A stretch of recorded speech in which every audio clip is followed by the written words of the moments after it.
So here is the story. I saw a skip. I looked in the skip, as I'm prone to do. I saw some old, or somebody throwing out some garden secateurs or cutters or bush, whatever you want to call them, trimmers, things.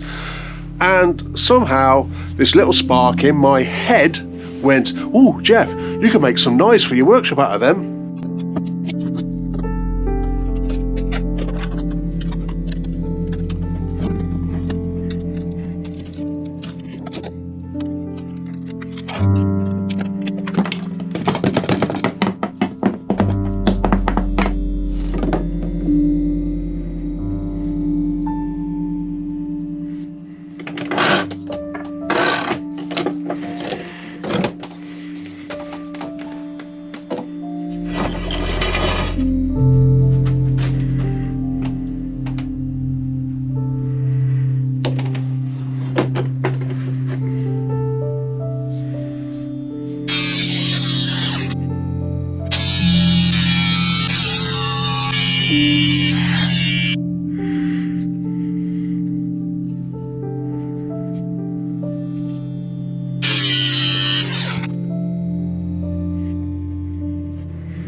Crude, efficient, sharp as feck.